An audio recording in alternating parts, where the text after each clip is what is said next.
Okay, we are beginning our study in Daniel chapter 2. Before that, we are going to revise a prophecy that was about the capture of Jerusalem by Babylon, given by Prophet Jeremiah, right? And so Prophet Jeremiah in 25, in 25, can someone read just the first verse? యోషియా కుమారుడును యూదా రాజునైన యెహోయాకీము 4వ సంవత్సరమున అనగా బబులోను రాజైన నెబుకద్నెజరు మొదటి సంవత్సరమున యూదా ప్రజలందరిని గురించి యిర్మీయాకు ప్రత్యక్షమైన వాక్కు.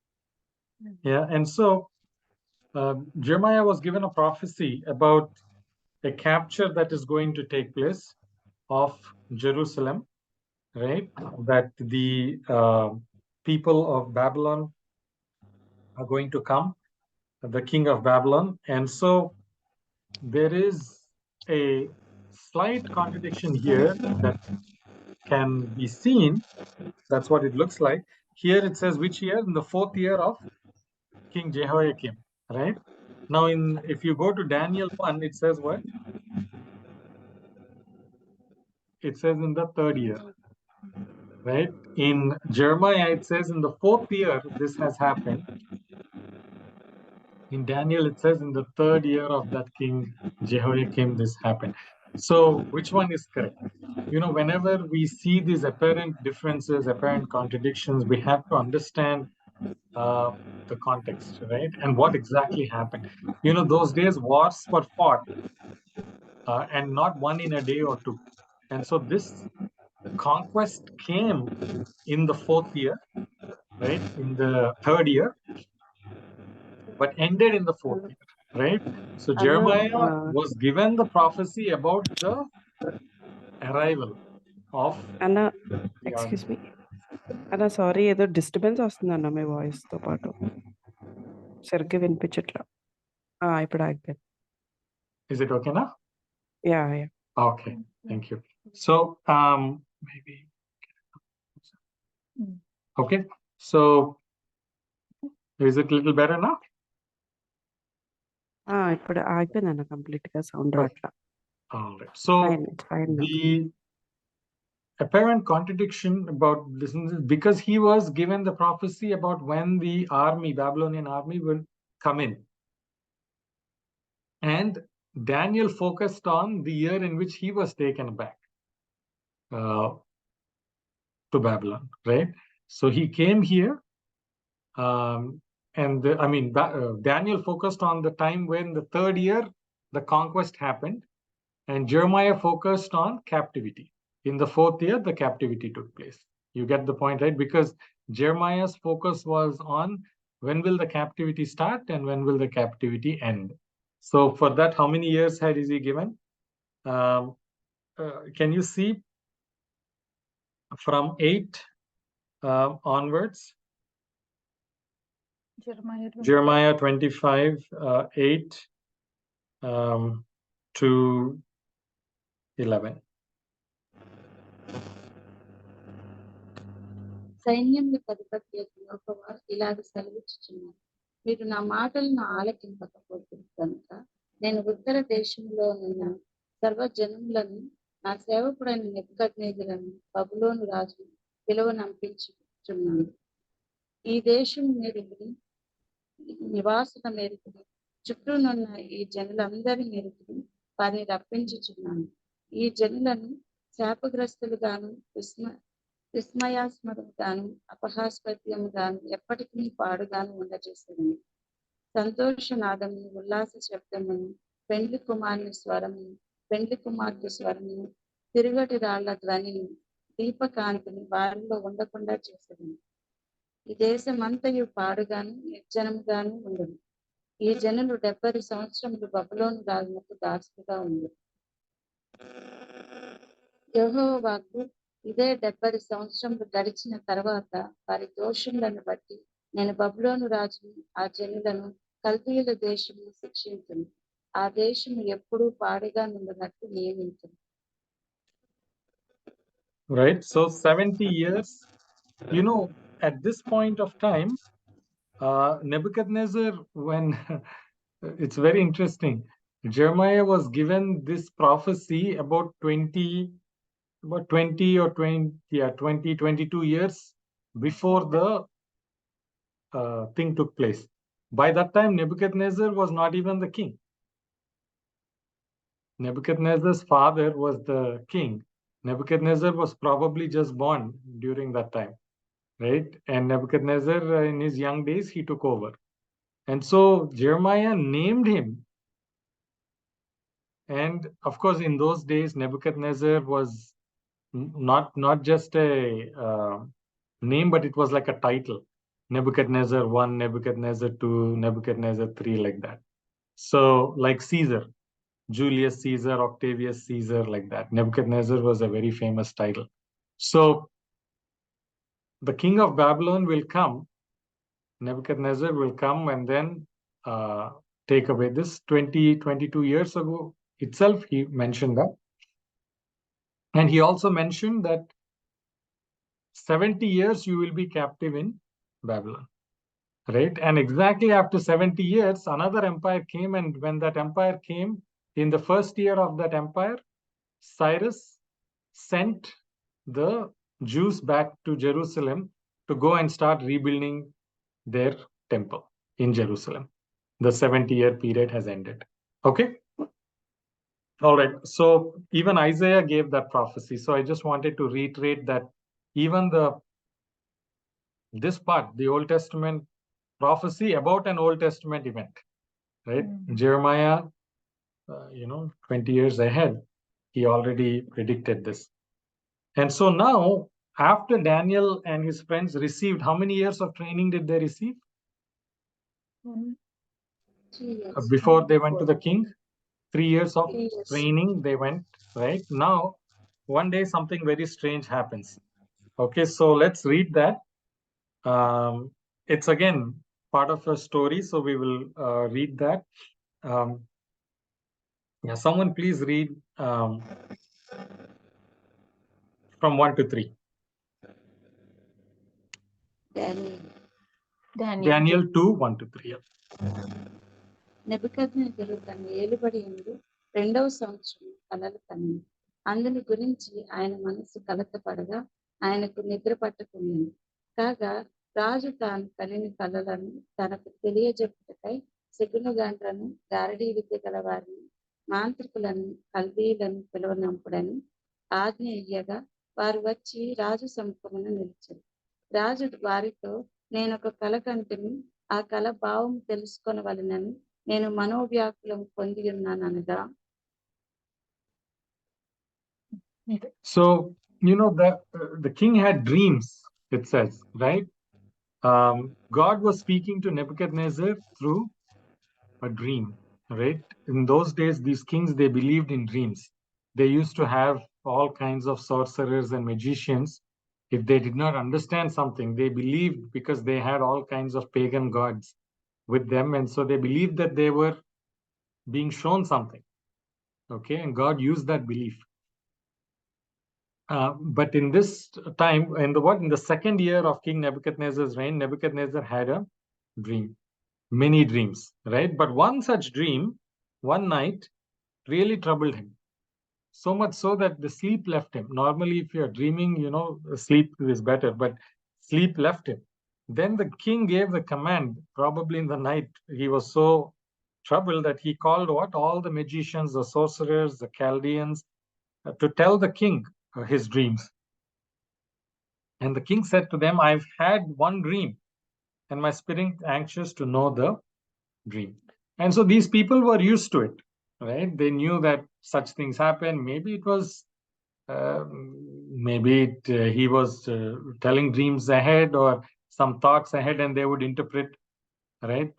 Maybe even during his father's time, these magicians and all were there. So it was not new for them.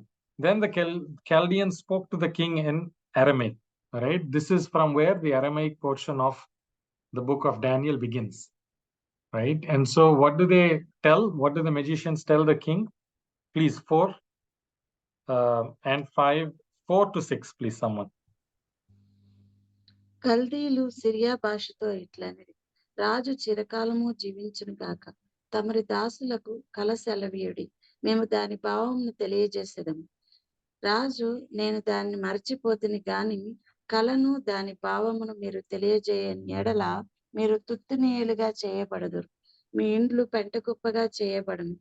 కలను దాని భావమును తెలియజేసిన ఎడల దానములను బహుమానములను మహాఘనతయు నా సముఖంలో నొందుదురు గనుక కలను దాని భావమును తెలియజేయడనగా. So, one very strange thing happens. These magicians came and said, okay, king, you tell us what is that dream and we will give you the interpretation. They were ready for it. Then the king said to me, my decision is firm. They never heard such a thing from the king, right? My decision is firm. If you do not make known to the dream to me and its interpretation, you should tell me what I dreamt and then also tell me its interpretation. If you don't tell me, I'll cut you into pieces and your houses shall be made as a heap of ash. I'll burn down your houses. But if you tell me both the dream and its interpretation, then you will receive gifts from me. You will receive rewards, great honor. So tell me the dream and its interpretation. Right? In all probability, the king had a vague idea of the dream, but probably doesn't have all the details. But he did not want to provide just a vague idea of that one, because then they would provide some kind of interpretation, right, to what he has told without giving out the details. So he wanted to hear from them. Do they really know the interpretation? The only way for him to know whether they know the correct interpretation is to tell the dream first, right? Are these really magicians?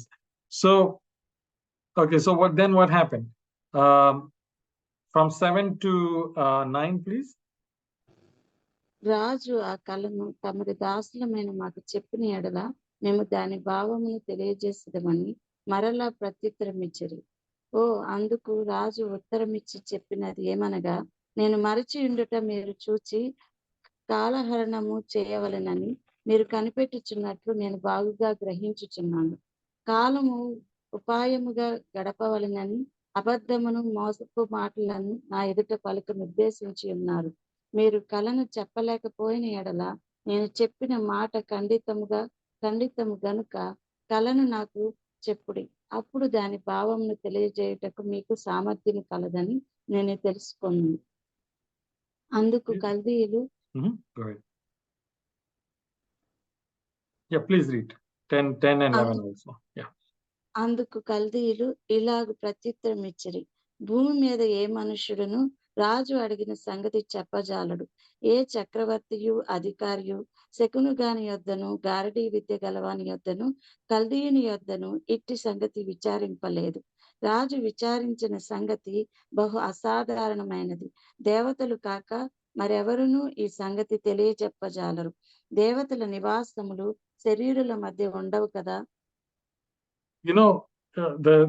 The king now tells them why he's not telling them the dream, right? When they say, please tell your servants the dream and we will give its interpretations, then the king answered, now I know why you are asking me. I know that for certain that you would gain some time, because you see that my decision is firm. And what was my decision? If you do not make known the dream to me, there is only one decree for you.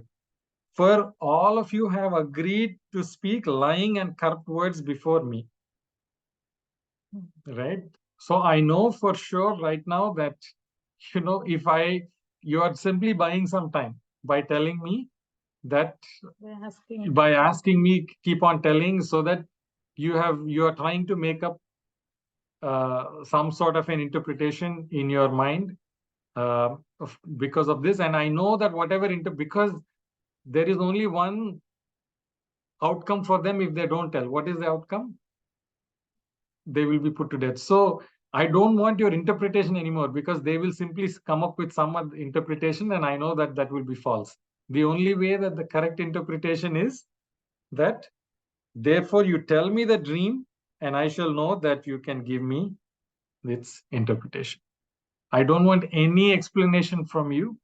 Tell me first my dream and then tell me the interpretation. Then only I know that you're speaking the truth. Otherwise, you are making something up. King was really smart, right? For the first time, he really put these guys to test. Do you even have any of those magical powers that you claim? Because you can tell something and they will come up with some smart interpretation, none of that which is true, right? Because it was all about their pagan beliefs and all of that. Then again, the magicians answered and said to the king, "There is no man on earth who can tell you that king's matter. Therefore, no king, lord, or ruler has ever such asked anything." What you are asking, no king, no ruler has ever asked such a thing from any magician or astrologer. It's a difficult thing that the king is requesting. And there is no other who can tell the king except the gods. Except the gods. They believed in this, a god called Marduk. That was the god of Nebuchadnezzar, Marduk, right? And so those gods, and of course they had several other gods, but they don't dwell with men. They don't dwell with flesh. So except them, nobody can tell, and they are not living with us. So basically, it is impossible what you're asking. And when they said that, what happened to the king? Read 12 and 13. అందుకు రాజు కోపము తెచ్చుకొని అత్యాగ్రహము గలవాడై బబులోనులోని జ్ఞానులందరినీ సంహరింపవలనని ఆజ్ఞ ఇచ్చెను. ఇట్టి శాసనము బయలుదేరుట వలన జ్ఞానులు చంపబడవలసి ఉండగా వారు దానియేలును అతని స్నేహితులను చంపజూచిరి. Daniel and his friends also were given what positions? They were also given the position of wise men, right, in the kingdom.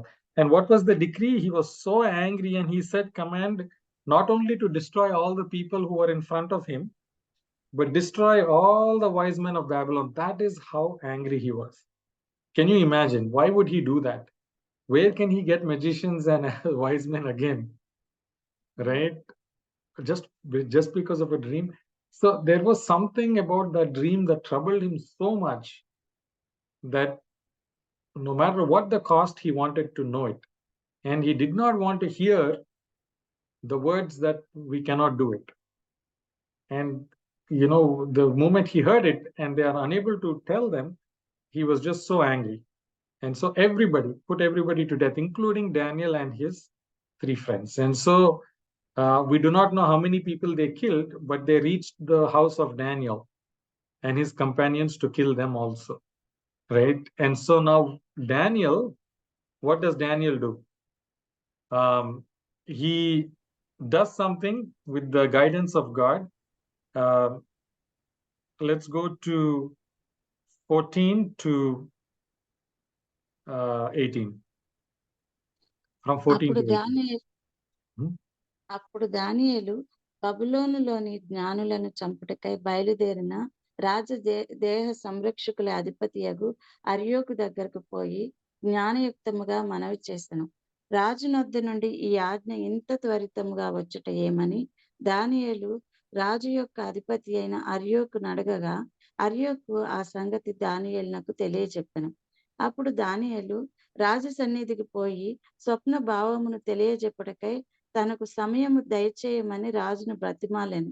అప్పుడు దానియేలు తన ఇంటికి పోయి తన స్నేహితులైన హనన్యాకును మిషాయేలునకును అజర్యాకును సంగతి తెలియజేసి తానును తన స్నేహితులను బబులోనులో తక్కిన జ్ఞానులతో కూడా నశింపకుండునట్లు ఆ కల యొక్క మర్మ విషయములో పరలోకమందున్న దేవుని వలన కటాక్షము పొందు నిమిత్తమై ఆయనను వేడుకొనుడని వారిని హెచ్చరించెను. Thank you so much. Now, so they reached Daniel. They were already appointed as wise men.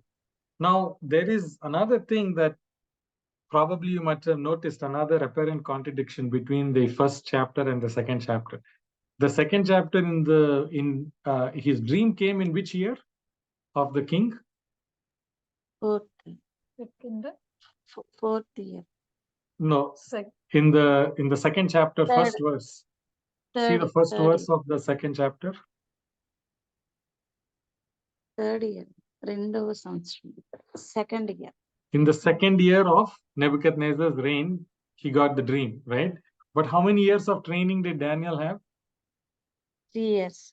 3 years of training, right? If Daniel had 3 years of training and then he became a wise man, and Nebuchadnezzar's dream came in the second year, then why did they go to Daniel's house to kill him even before he became a wise man?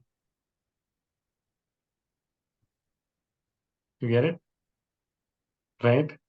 So again, there is seeming apparent disconnect, right? In the second year, but there it says he underwent 3 years of training. Some people interpret as if to say that, okay, this dream came in the second year and Daniel was still in training in the second year. But in the training itself, because he was training to be a wise man, they killed the trainees also. Or he interpreted the dream as a trainee itself. Right? That, does not really make much sense, because, he was supposed to be prepared for his work at the end of the training period, right? So there is no way that he would be killed while undergoing training, right? That just simply does not make any sense. He was not even appointed fully as a wise man, not counted among them. The king has to first approve them, right? At the end of the 3 years, what was the thing to do? They have to appear before the king. The king has to test them and then officially appoint them. So that doesn't make sense.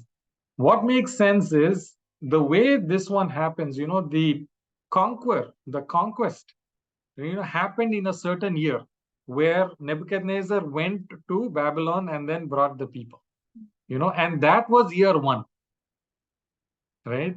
Year 2 was after the calendar year changes, that was counted as the first year of the reign of Nebuchadnezzar. And when the calendar year changes again, then that was counted as the second year, right? But the three years of training, why? Because he was brought in on a certain year. Let us say he was brought in July or August of a certain year, right? Of 2023, let us say he was brought in.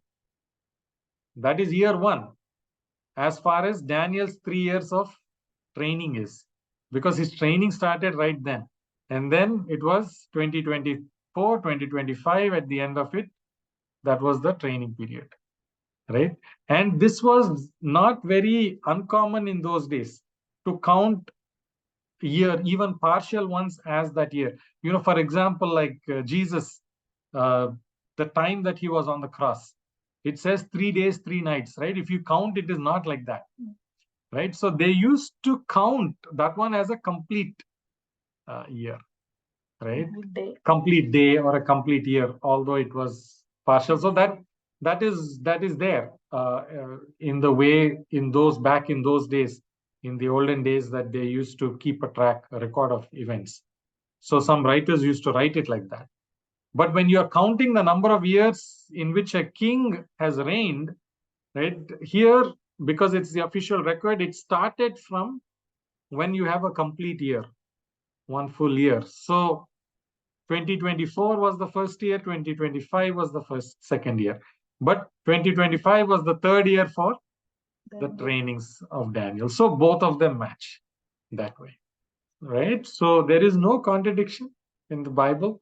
First thing, we have to believe in that. Apparently, some numbers to our limited knowledge may not match. But if we go back to history, go back to records, go back to what was the historical belief during that time, how they used to put out numbers, then everything will fall into place. Okay? So these people, kings, soldiers, came to Daniel's house. And so what did Daniel do?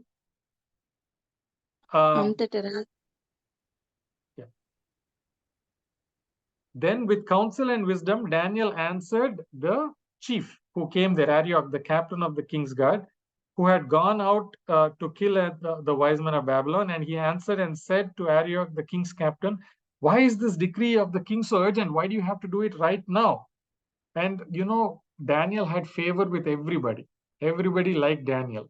Right? During his 3 years of training, he got to know so many people. And so Daniel wanted to talk to the king about something. And so he went to he made a request. Can I go and talk to the king? And then Arioch granted that request and said, go if you want to plead before the king.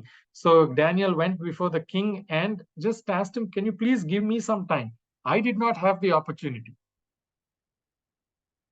Right? You have sent people to kill me, but I did not have the opportunity. Just give me some time that I might tell the king's interpretation. And then Daniel went back and the king said, that's fine, I'll give you time till tomorrow. And so he went back to his house and then he gathered his 3 friends, Hananiah, Mishael, and Azariah. And they all prayed to God, seeking God's mercy about this particular situation, this secret that the king has, but that then he needs interpretation for, right? And so that Daniel and his companions will not perish. And not just them, the rest of the wise men also in Babylon will be spared. Right? That was their prayer. Then that secret was revealed to Daniel in a night vision. Right? God still speaks through dreams, through visions.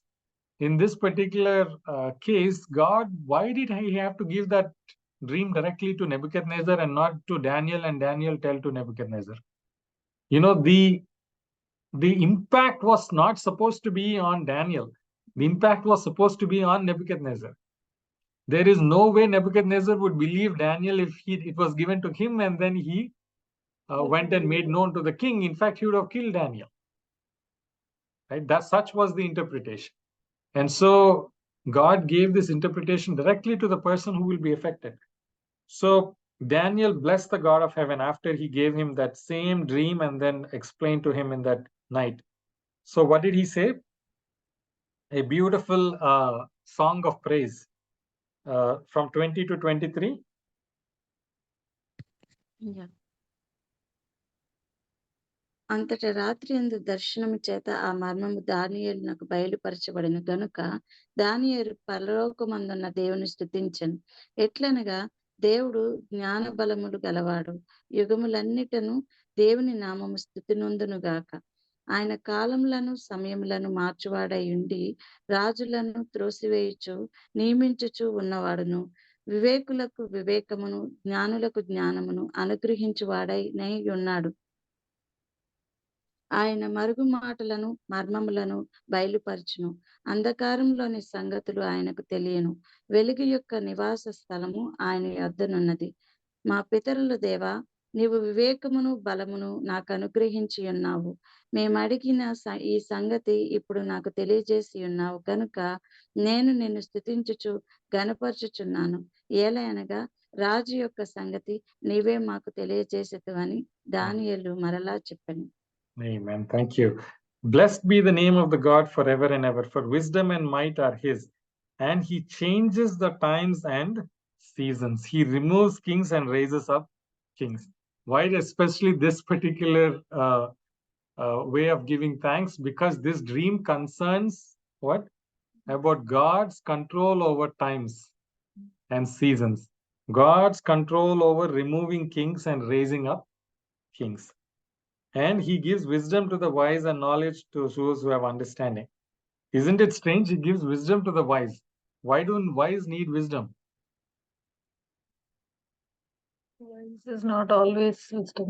It's knowledge, they think, of being wise.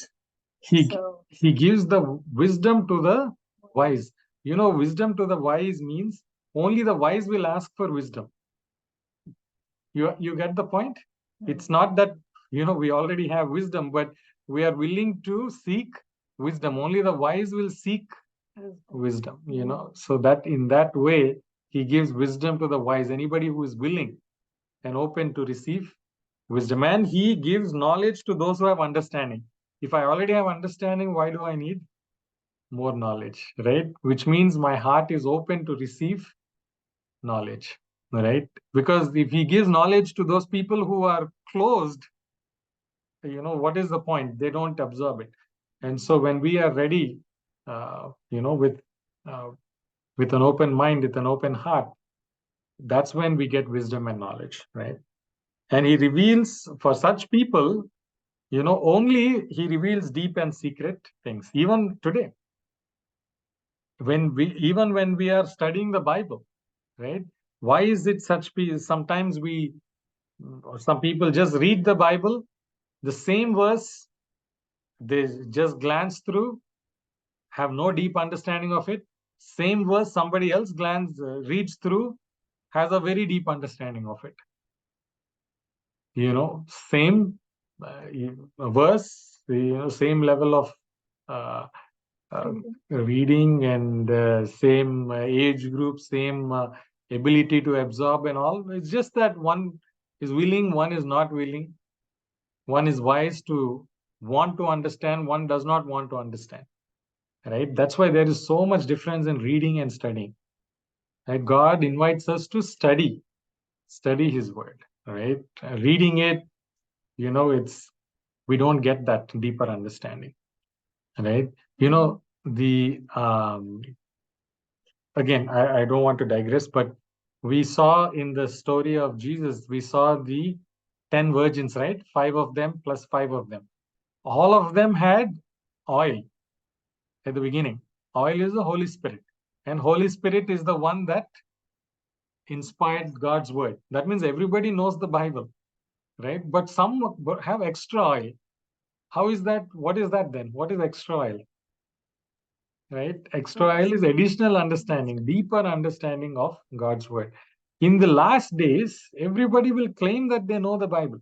Even the devil knows the Bible from cover to cover, right? But that's not what is important. Knowing what is in the Bible is not what is important, right? In the last days, deeper understanding of the Bible is what will save us. A very shallow and surface reading and understanding is what Jesus wanted to convey with that 5 wise and 5 foolish virgins. So we should not be like them with just a limited understanding. Right? In the last days, deeper understanding is needed. And that's what we are indulging in right now. And to such people, he will reveal the deep and secret things. He knows what is in the darkness, and light dwells with him. Right? To us, what is in darkness, he can enlighten us because he can see what is in the darkness. We cannot see, right? Because we don't have any light, but light is in him, right? And that's why we can understand all things if we use the Holy Spirit as the light, right? And then share that light. Please understand, we have no light of our own, right? We are like the earth. There is zero light, right? We need the sun as our source of light. And that sun is Jesus Christ. I thank you and praise you, O God of my fathers. You have given me wisdom and might, and have now made known to me what we asked of you. For you have made known to us the king's demand. You have spared our lives, spared the lives of the rest of the wise men as well. But more importantly, God was accomplishing something through Daniel. Telling the king something, although he won't like it, but he has to accept it the way Daniel is going to tell him. The very fact that Daniel is going to be able to tell him compels him to believe in what God wanted to tell him. And God wanted to convey the same thing to Nebuchadnezzar, that I am the one in control. Because those days, emperors believed that they set the course of history. No, I am the one who sets the course of time. I am the one who changes time. I am the one who can establish rulers and kings. Your power is limited in front of me.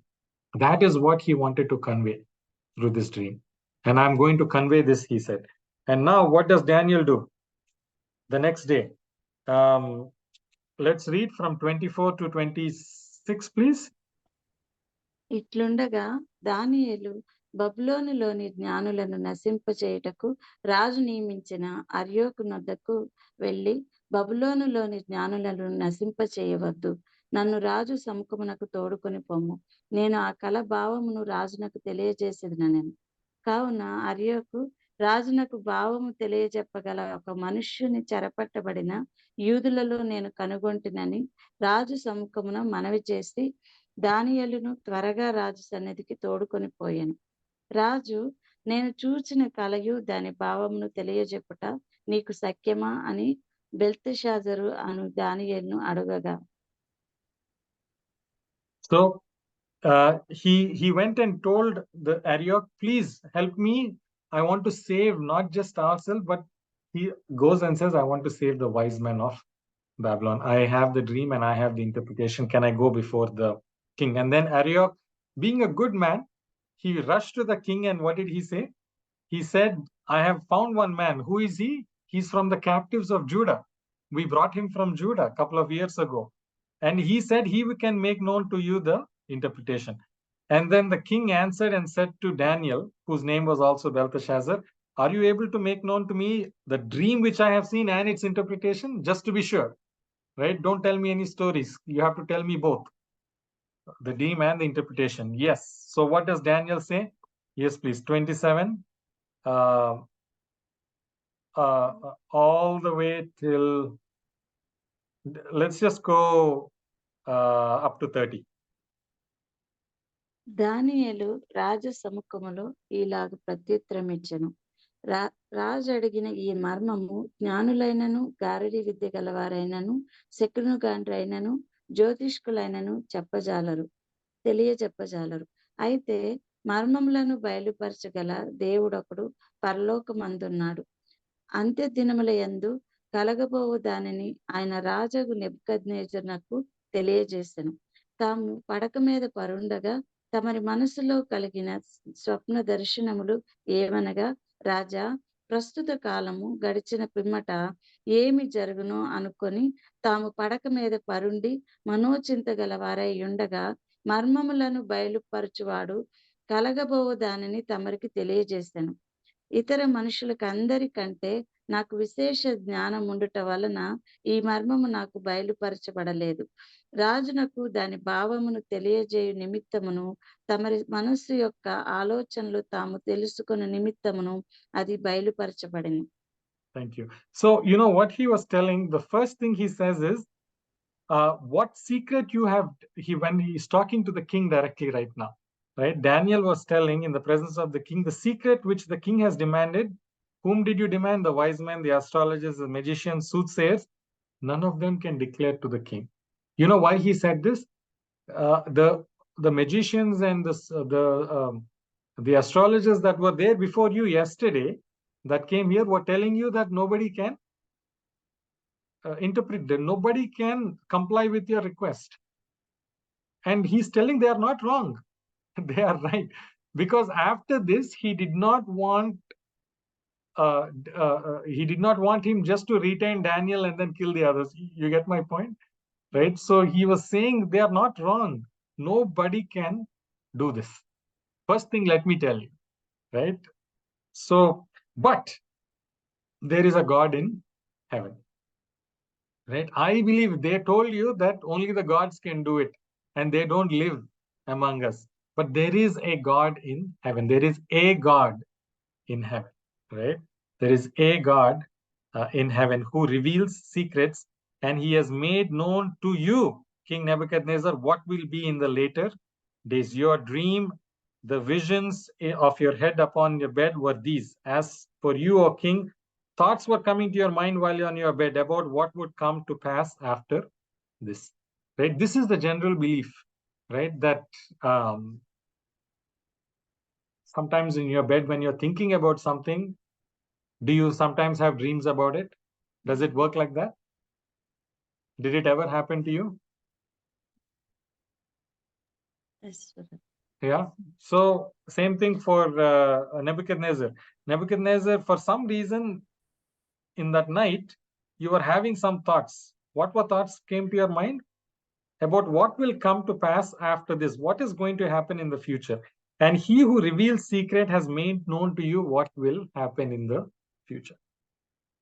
Right? But let me tell you, before I tell you the dream, let me tell you very, very clearly, as for me, this secret is not revealed to me because I have more wisdom than anybody living. Don't think that, I am the wisest person inside Babylon. No, right? This is not about my own ability.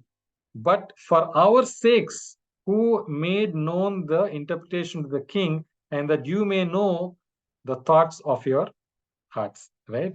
So the interpretation, it's none of it about what I have or my abilities. My God has revealed it to me, and to spare us, and to let you know the future, right? What is the interpretation, so that you will understand what the thoughts of your heart are. All right. So now he gave the he set the preface, right? Just the disclaimer before he tells the dream. So now he tells the dream, not the interpretation. He tells first the dream, right? So so let's read 31 to 35. That's the dream. రాజా తాము చూచుచుండగా బ్రహ్మాండమగు ఒక ప్రతిమ కనబడిన గదా. ఈ గొప్ప ప్రతిమ మహాప్రకాశమును భయంకరమునైన రూపమును గలద తమరి ఎదుట నిలిచెను. ఆ ప్రతిమ యొక్క శిరస్సు మేలిమి బంగారమైనది అయు, దాని రొమ్మును భుజములను వెండియును, దాని ఉదరమును తొడలను ఇత్తడివియు, దాని మోకాళ్ళు ఇనుపవియు, దాని పాదములలో ఒక భాగము ఇనుపదియు ఒక భాగము మట్టిదియు నై ఉండెను. మరియు చేతి సహాయము లేక తీయబడిన ఒక రాయి ఇనుమును మట్టియు కలిసిన ఆ ప్రతిమ యొక్క పాదముల మీద పడి దాని పాదములను తుత్తునీయులుగా విరగగొట్టినట్టు తమకు కనబడింది. అంతటా ఇనుమును మట్టియు ఇత్తడియు వెండియు బంగారమును ఏకముగా దంచబడి కళ్ళెములోని చెత్తవలే కాగా, వాటికి స్థలము ఎచ్చటను దొరకకుండా గాలి వాటిని కొట్టుకొని పోయెను. ప్రతిమను విరగగొట్టిన ఆ రాయి సర్వభూతములమంతా మహాపర్వతమాయను. తాము కనిన కల ఇదే, దాని భావము రాజు సముఖమున మేము తెలియజెప్పెదము. All right. So he tells the dream right now. He was saying, while you were watching, right, in the dream, while you were watching, there was a great image. That great image, that splendor was so excellent, it was standing before you. And the king was listening to Daniel, right? And its form was awesome, but this image was very strange. The image head was gold, its chest and arms were silver, its belly and thighs were of bronze, its legs were of iron, its feet were of partly iron and partly of clay, right? And now Nebuchadnezzar's eyes, right, completely were awestruck by, this guy is giving all the details that have passed my mind. And his eyes lit up, and then he was listening with keen intent. And what else did he say? You watched while a stone was cut out, but without hands, right? One stone was there, but I could not see anybody who threw that stone. It just came without any hands. It was formed and it came, which struck the image on its feet of iron and clay. Which part of the image did the stone strike? Feet. The feet, not the head, not the chest, not the belly and thighs, not the legs, but the feet, right? And broke them into pieces. Then the iron and the clay and the bronze and the silver and the gold, all of them were crushed together, and they became like chaff from the summer threshing floors. Like dust it became. The wind carried them away so that no trace of them was found. And what happened to the stone that struck the image? The stone that struck the image, it became a great mountain and filled the whole earth. One mountain that filled the whole earth. This is the dream. I like the confidence of this young man. What does he say? He didn't say, is this the dream? What did he say? This is the dream. That's it. I'm not even asking a question or confirmation. This is the dream. Now we will tell the interpretation of it before the king. Okay. So I told you the dream. Now I will tell you the interpretation. I think Nebuchadnezzar had nothing at this point to even tell him. He was just looking at him and keenly listening, right? And so what is the interpretation of this dream? Yeah. Someone please read all the way till 45, from 36 to 45. 37 to 45. రాజా, పరలోకమందున్న దేవుడు రాజ్యమును అధికారమును బలమును ఘనతయు తమరికి అనుగ్రహించి ఉన్నాడు. తమరు రాజులకు రాజై ఉన్నారు. ఆయన మనుష్యులు నివసించు ప్రతి స్థలమందును మనుష్యులనేమి భూజంతువులనేమి ఆకాశ పక్షులనేమి అన్నిటినీ ఆయన తమరి చేతికి అప్పగించి ఉన్నాడు. వారందరి మీద తమరికి ప్రభుత్వమును అనుగ్రహించి ఉన్నాడు. తామే ఆ బంగారపు శిరస్సు. తాము చనిపోయిన తర్వాత తమరి రాజ్యము కంటే తక్కువైన రాజ్యం ఒకటి లేచింది. అటు తర్వాత లోకమంతా ఏలునట్టి 3వ రాజ్యం ఒకటి లేచింది. అది ఇత్తడి వంటి దగును. పిమ్మట 4వ రాజ్యం ఒకటి లేచును. అది ఇనుము వలె బలముగా ఉండును. ఇనుము సమస్తమైన వాటిని దంచి విరగగొట్టినది కదా. ఇనుము పగలగొట్టునట్లు అది రాజ్యములన్నిటినీ పగలగొట్టి పాడు చేయును, పొడి చేయును. పాదములను వ్రేళ్లును కొంత మట్టునకు కుమ్మరి మట్టిదిగాను కొంత మట్టునకు ఇనుపదిగానున్నట్టు తమరికి కనబడెను గనుక ఆ రాజ్యములో భేదములుండును. అయితే ఇనుము బురదతో కలిసి ఉన్నట్టు కనబడెను గనుక ఆ రాజ్యములో అలాగున నుండును. ఆ రాజ్యము ఇనుము వంటి బలము గలదై ఉండును.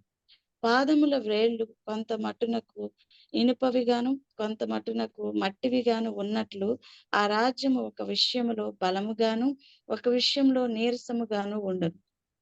ఇనుమును బురదయు మిళితమైయుండుట తమరికి కనబడెను.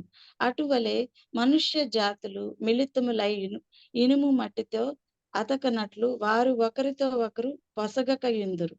ఆ రాజుల కాలములలో పరలోకమందున్న దేవుడు ఒక రాజ్యము స్థాపించును. దానికెన్నటికి నాశనము కలగదు. ఆ రాజ్యము దాన్ని పొందిన వారికి కాక మరెవరికి చెందదు. అది ముందు చెప్పిన రాజ్యములన్నిటినీ పగలగొట్టి నిర్మూలము చేయును గాని అది యుగముల వరకు నిలుచును. చేతి సహాయము లేక పర్వతము నుండి తీయబడిన ఆ రాయి ఇనుమును ఇత్తడిని మట్టిని వెండిని బంగారమును పగలగొట్టగా తమరు చూచితిరే. ఇందువలన మహాదేవుడు ముందు జరగబోవు సంగతి రాజునకు తెలియజేసి ఉన్నాడు. కళ నిశ్చయము దాని భావము నమ్మదగినది అని దానియేలు రాజుతో చెప్పాను. Right? Amen. So for this entire thing, he said, I'm going to tell you the interpretation. Right? The head of, what does he say? You, O king, are your king of kings. Right? He was really a king of kings. Right? Because under him also there were so many rulers. He was like an emperor, king of kings. For the God of heaven has given you a kingdom. He has given you, remember, he did not, he is telling a king that his power has come from God, has given you this kingdom, the power, strength, and glory. How does Daniel know that? Because this entire prophecy itself was given to Jeremiah. It was God's will that because Jerusalem did not yield to God's will, because of that, they were subject to captivity. Otherwise, Nebuchadnezzar would have had no power to go and capture God's people. So God gave you all of this. And wherever the children of men dwell, or the beasts of the field and the birds of heaven, he has given them in your hands. The then known world was all under Nebuchadnezzar. Then he has made you ruler over all of them. You are this head of gold, right? Head of gold, gold the most valuable. Your kingdom is valuable. Your kingdom is glorious. So right now you are that head of gold, right? There's nothing more of a proud moment for Nebuchadnezzar than to hear this, right? And that was true. The Babylonian kingdom was in at its helm, most glorious time during the time of King Nebuchadnezzar, honored above all in every part of the world, right? That is how Nebuchadnezzar's kingdom was. But after you shall rise, after you go, shortly after that, another kingdom will arise after your death. One more kingdom will arise, another kingdom that is inferior to yours. Silver is inferior to gold. And so another kingdom will come. This itself must have hurt Nebuchadnezzar, that his generation and his reign in Babylon, his dynasty will come to an end, basically. There will be no more Babylonian Empire. Somebody else will take over, right? Another kingdom which is inferior to you will come and take over. Then another kingdom which is even inferior to that, bronze, will come and take over, and it will rule over all the earth. Okay, remember that. And then the fourth kingdom shall be as strong as iron, in as much as iron breaks into pieces and shatters everything. Like that iron crushes, that kingdom will break into pieces and crush all the others. At this point, let me just see you something here. I just want to show you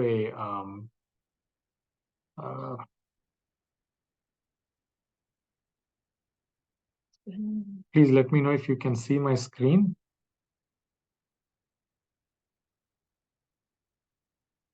Can you see it? Yes. All right. So the head of gold, Babylon, lasted from 605 BC to 539 BC, right? Roughly about 70 years. This lasted. And then, so this was the kind of image, right? He saw head of gold, the chest of silver, right? Belly and thighs of bronze, legs of iron, then feet of iron and clay. Right? So then he was talking about another kingdom. This kingdom was not as glorious as the Babylonian kingdom. That much honor was not there, but it was stronger than the Babylonian kingdom. Right? You see, actually, here, the metals that are used here reduce in value, but increase in strength. Right? So there will be a stronger one, but not necessarily will have the kind of glory and the value that your kingdom had during your time, right? And so they will be inferior to you in terms of just the way you led it, but they will be stronger, right? So this Persian Empire, who was the emperor of Persia? Cyrus, right? And we don't even have to look in the Bible for this one. Historical books will tell us. In fact, Nebuchadnezzar also is there in all historical books. Okay, he is as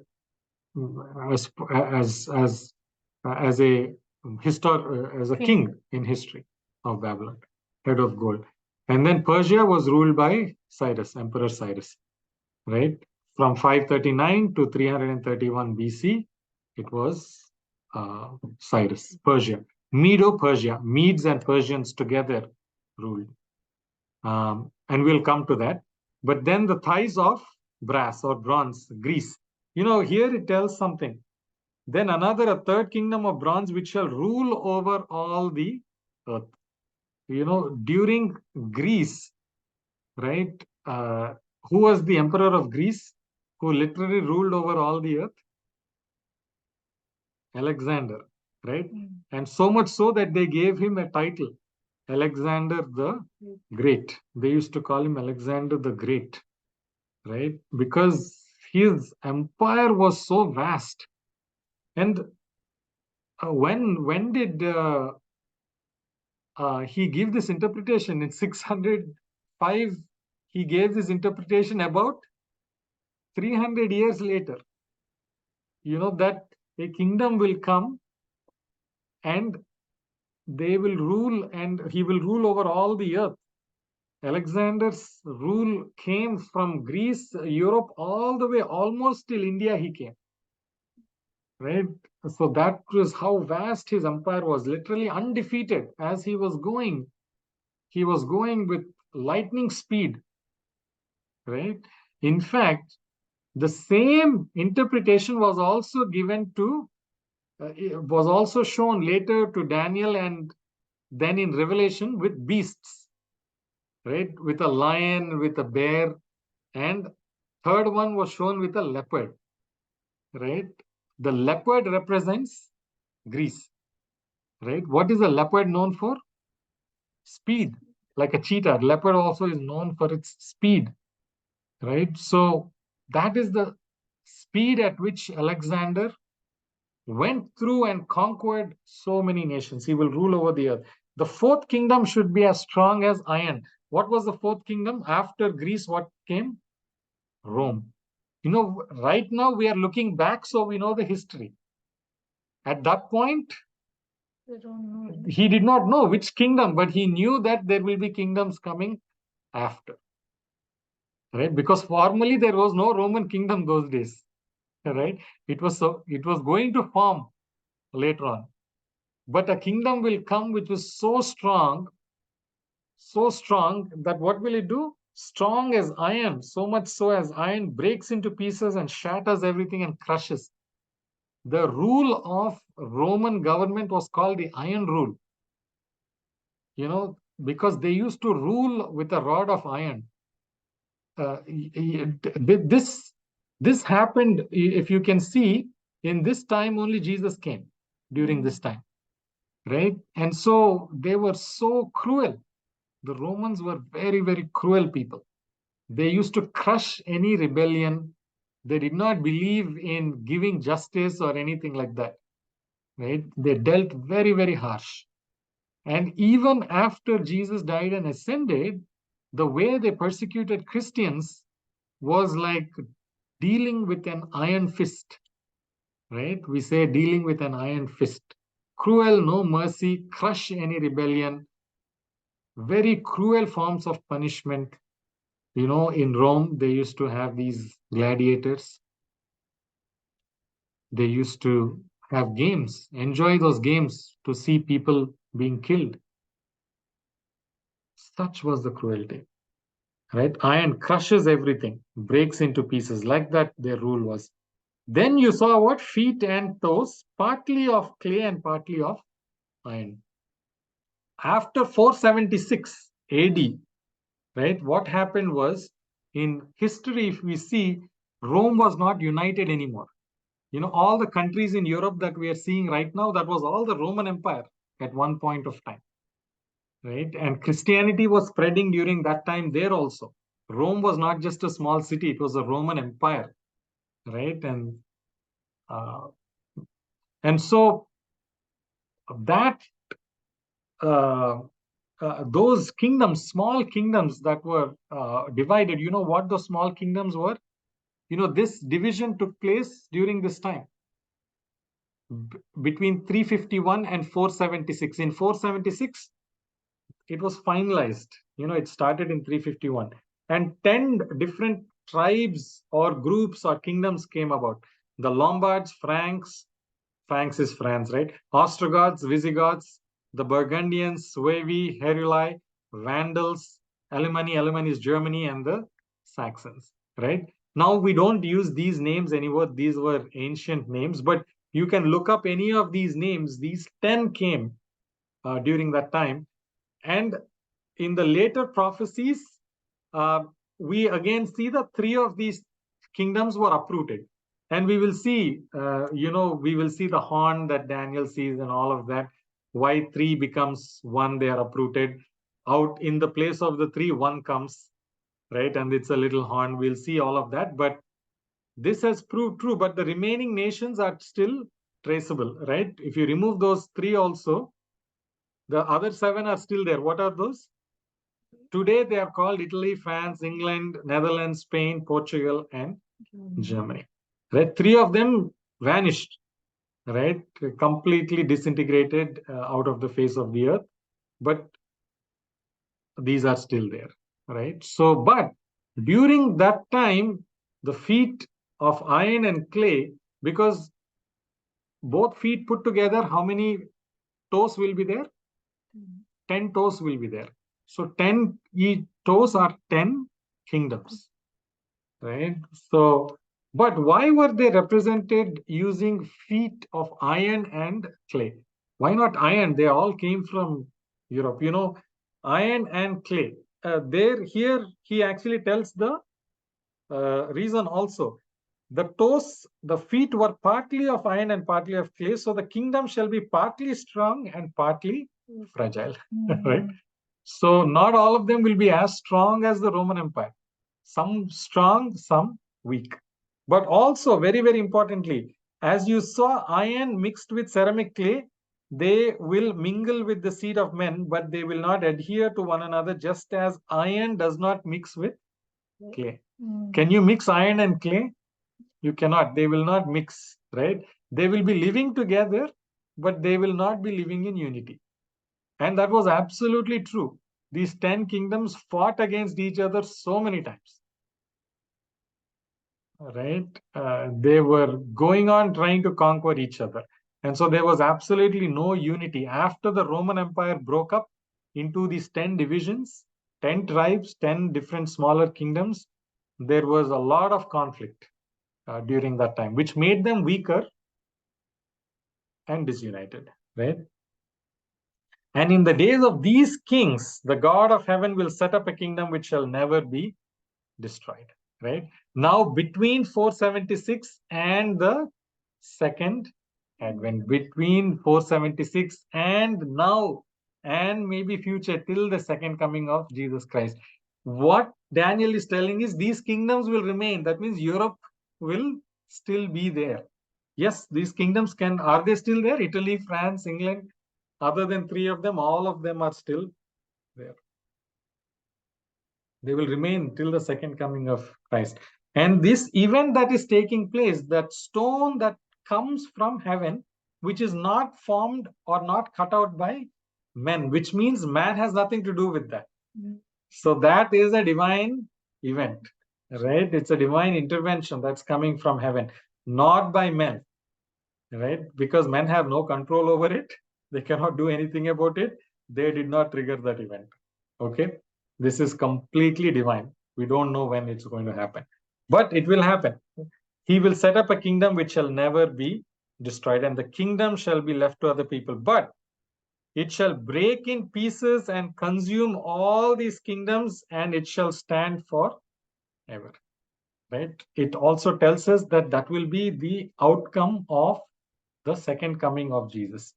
There will be no more nations and kingdoms and borders and powers and militaries and political parties, nothing.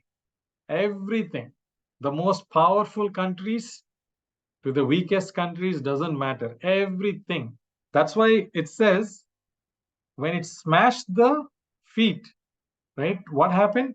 The gold, the silver, everything came down at the same time, right? At that point of time, whatever are the golden countries, so to speak, the silver countries, the bronze countries, it doesn't matter. Everything will be smashed into pieces, right? But we live literally in a time like the feet. Isn't it iron and clay? Right? Even today, some countries strong, some countries weak, but no unity. Right? So God will strike us. It will, in that current state, we will be struck. That means after the feet, there is nothing anymore. Okay. After that, again, it doesn't become one metal anywhere, which means that we thinking that the world will again, see unity, will see harmony between the nations. That's not going to happen. Right? And it's probably going to get worse. But in that state, God will intervene, and sometimes suddenly this will happen without our knowledge, without our intervention, without us knowing when it will happen. It will happen. Come and break everything. Everything will be leveled to the ground. And what will happen after that? The stone will grow into a mountain and will fill the earth. What is the meaning of that? It shall break pieces, consume all these kingdoms, and it shall stand forever. The kingdom of Jesus Christ will be set up on this earth forever. Right? Inasmuch as you saw the stone was cut out of the mountain without hands, and it broke into pieces what? The iron, the bronze, the clay, the silver, the gold, the great. God has made known to the king what will come to pass after this. This is what the God has made known to you, king. Once again, he repeats. What does he say? The dream is certain and its interpretation is sure.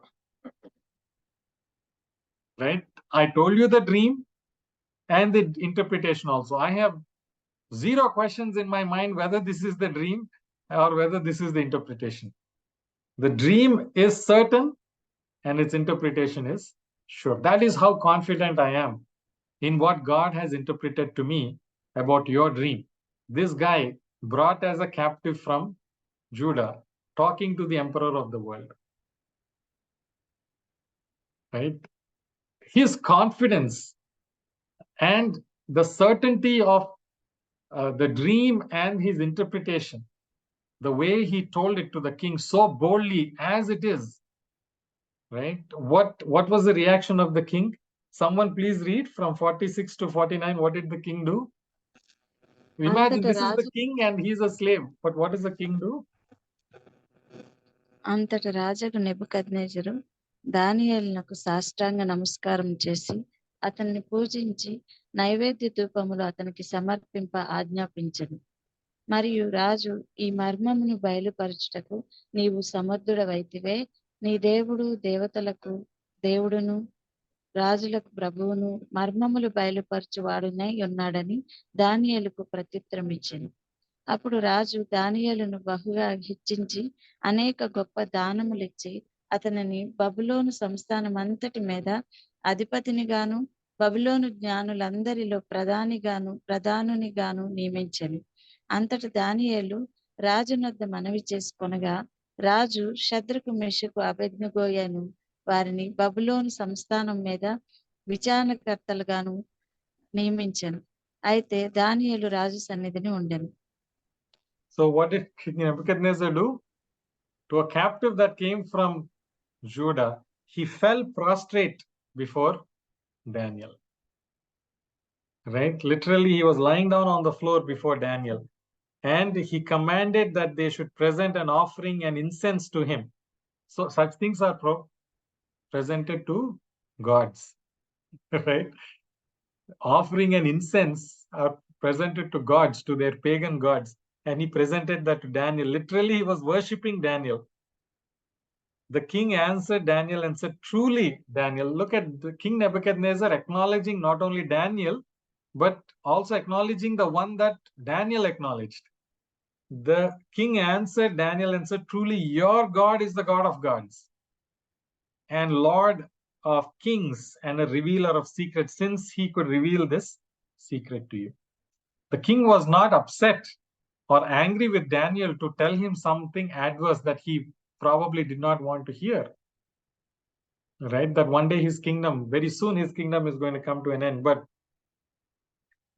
But he, was so pleased with the way Daniel was able to tell that particular interpretation because he was so troubled that he acknowledged the God. And then what did he do? Then he promoted Daniel and gave him many great gifts and made him what? Ruler over the whole province of Babylon. Basically, second in command. He made him ruler over the entire province of Babylon province. And chief administrator over all the wise men of Babylon. In Babylon, basically, he was the chief administrator. He was the ruler. There were many provinces, but for Babylon, he was the chief. And Daniel also requested the king that he give some positions to his companions also, right? And then what did he do? He also set Shadrach, Meshach, and Abednego over the affairs of the province of Babylon, right? Also made them department heads inside the government of Babylon. And then, but Daniel sat in the gate of the king. Basically, Daniel remained within the courts of, in the kingdom, in the palace, right? Because he really wanted Daniel to stay close to him. He had trusted in the wisdom of Daniel to tell something that was nearly impossible to tell. Nebuchadnezzar also knew that it was impossible for anybody to tell, the dream and its interpretation, but he was so determined to understand it and so furious that nobody was able to help him that he determined to put everybody to death in his anger. And here was Daniel, who was able to tell that what was seemingly impossible. So he acknowledged him, elevated him to the highest ranks. So God accomplished his purpose in bringing Daniel and his friends to Babylon, right? And through them getting to telling the king about the future events that were going to take place, and establishing a fact in front of King Nebuchadnezzar that God is still in control. And who? The God that Daniel believes in. Not all your gods. They have zero control over what is going on. It is me who sets the times and seasons, sets up rulers, and removes rulers, and sets up kingdoms on this earth. Amen?